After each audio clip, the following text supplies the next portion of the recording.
Hello and welcome to my channel. My name is Shannon and I love rocks and gemstones, and rock tumbling is one of my favorite hobbies.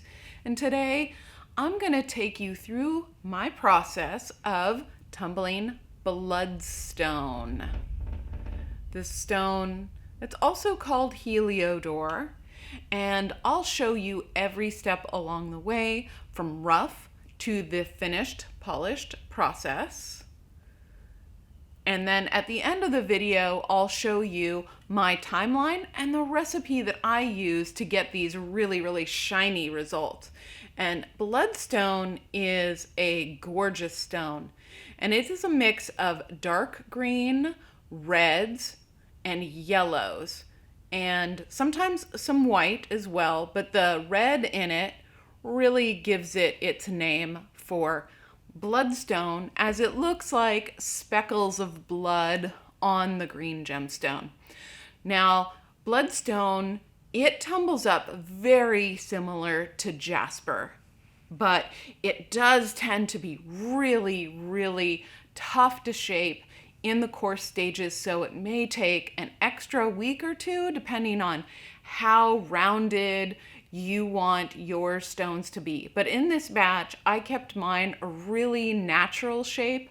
I just smoothed down the edges a little bit and then got the surface ready for a nice high shine. And you can see how shiny and polished this is.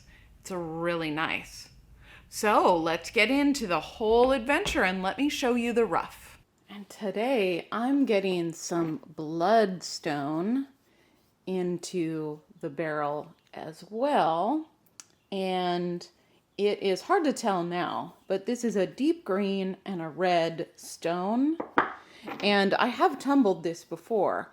For those who have been following along for a while, I did tumble bloodstone, but I did feel like most of that batch was mixed in with something else, like moss agate, and it just wasn't turning out quite right. But this batch looks nice. It's got a good variation of color. Bloodstone does tend to have a little bit of yellow in it. If you could see some of that there, a little mustard yellow. There we go. And so, yeah, I got another 4 pounds of this recently, so I'm going to fill up a barrel and get this going in course. Here is the bloodstone after its first week in course, and while it still needs a lot of shaping, you can definitely now see the color in it. The dark green, the reds, the yellows. There's even some white in bloodstone, but now you could start to see the features that make them call it bloodstone, which are these red speckles within the green that look like drops of blood. And yeah, I got a lot of shaping to do on some of these. These will probably be in course for quite a while. However, it's just a really gorgeous stone, and in the end it shines up really nicely, so I'm looking forward to seeing the progress of these throughout the weeks. All right, let me get these back in the barrel with a little bit of ceramic media and some coarse grit, and we'll see them again next week. Here is the bloodstone after, I think it's been 2 weeks in course now. And, you know, while it's looking better, it still has quite a ways to go. As I remember from the last time I did bloodstone, it's a really tough stone, and it takes a long time for this to shape. And so we're probably going to see this in course for at least 5 or 6 weeks, because it just takes a long time. It's really hardy, tough stone. But here you can see the colors coming out really nicely. This green and red. Let's get it to focus there. There we go. Yeah. And these, the yellows and greens and reds. These are going to be really nice, but they still have a lot of work to do. and smoothing out. So I'll get these back in the barrel with coarse, and we'll see them again next week. The Bloodstone's been running in coarse grit for 3 weeks now, and you know, it's really tough. It takes a lot of patience to shape Bloodstone. It's like a really tough stone. So I do suspect that this is going to take about 5 or 6 weeks to really get to a place where I want to move it on to medium. But it's looking really nice. I will probably add a little bit more grit to this stage and see if it helps, and some more ceramic media so that it can get the grit around the surfaces of these stones. But they look really nice. I really love the color variation in these. Such a gorgeous stone. All right, I'll get these back in the barrel with some more coarse grit. The Bloodstone has been running many, many weeks in coarse, and I think it's finally gotten to the point where I'm going to move it on to medium. Some of these pieces are just not going to shape significantly more, but the surfaces have gotten smooth enough that I'm comfortable moving it on to medium. But here in this one, you can really see all of the green, the red, and the yellow that is common in Bloodstone. And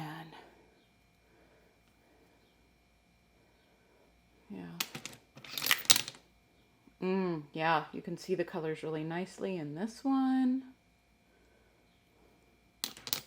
And see, like this piece, this isn't going to shape significantly now, but the rest of the surfaces are smooth enough that medium, fine, and extra fine will work its way to a really nice polish on these surfaces. Yeah. Super nice. All right, I'm going to get this washed off really well and get this in a barrel with medium grit.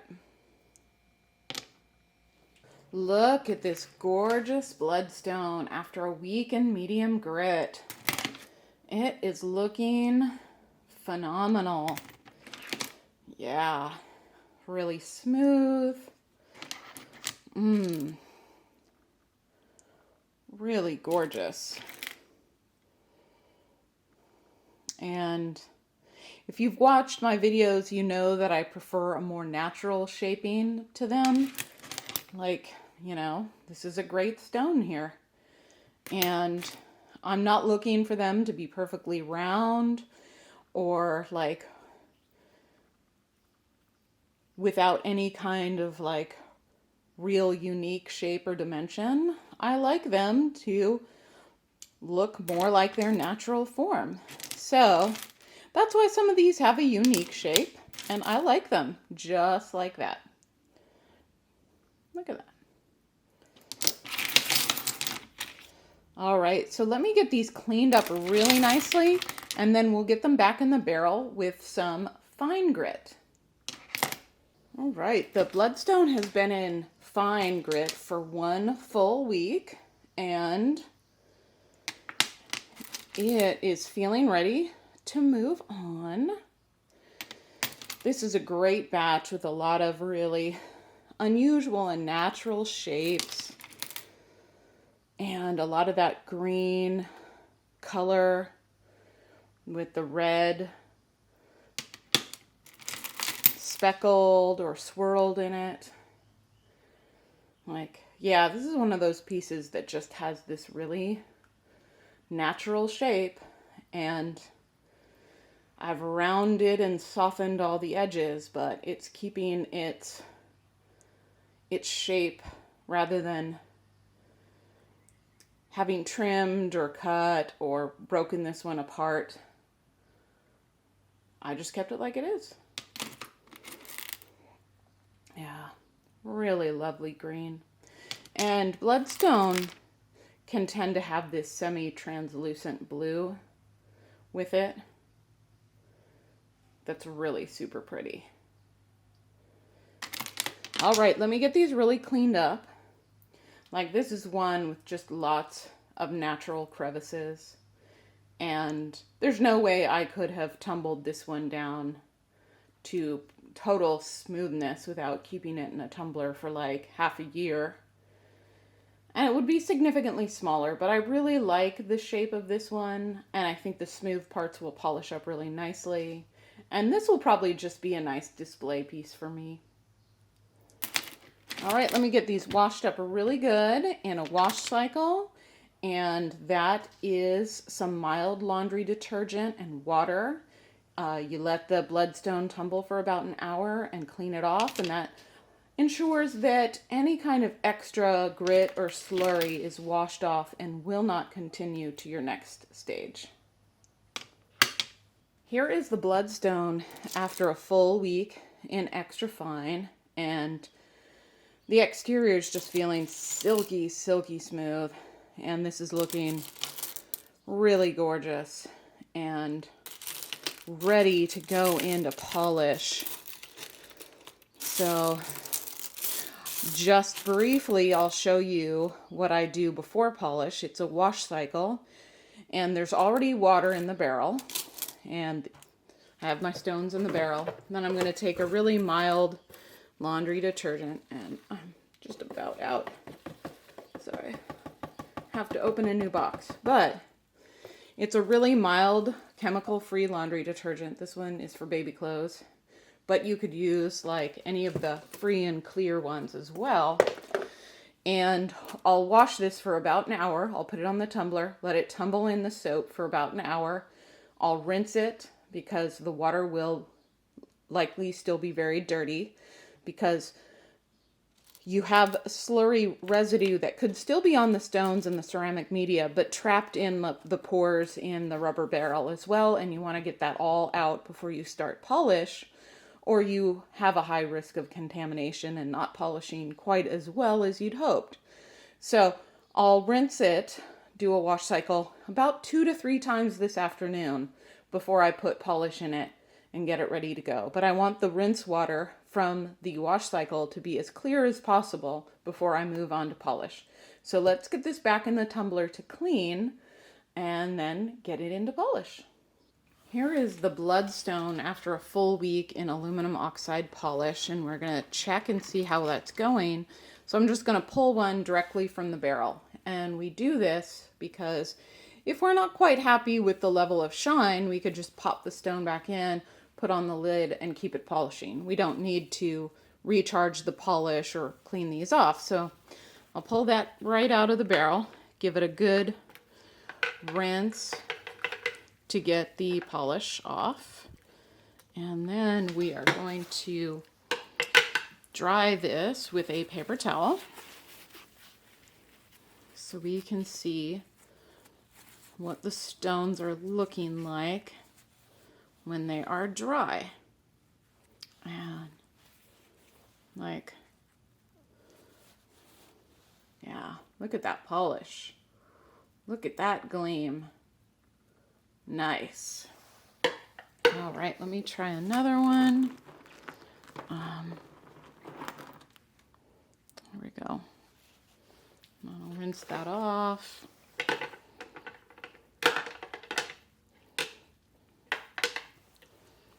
Dry it off.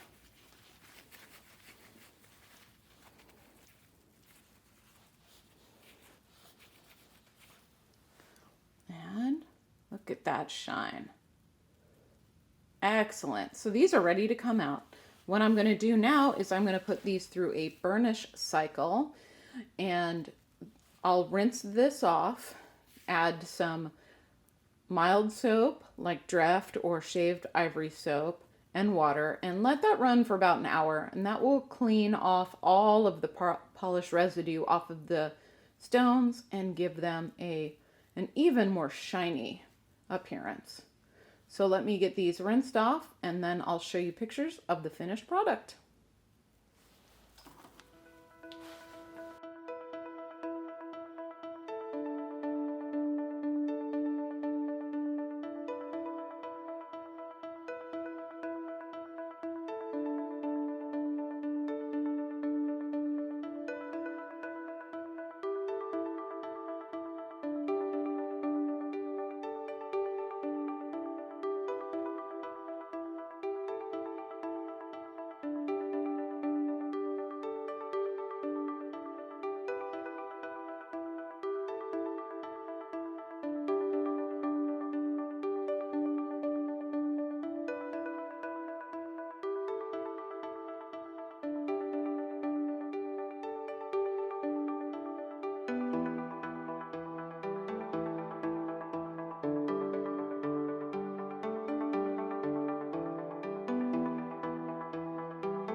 Thank you so much for joining me as I tumbled Bloodstone and got this opportunity to show you how I did it.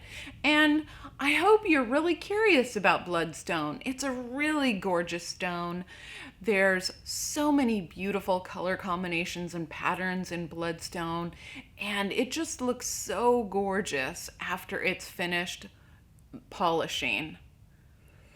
And if you're brand new to rock tumbling or you're thinking about starting, I do have an online rock tumbling video course, Rock Tumbling 101, and I'll link to that URL in the description below, and it takes you through the supplies that you'll need, the tumblers, and videos of every step along the way to enable you to finish your first batch of tumbled and polished stones.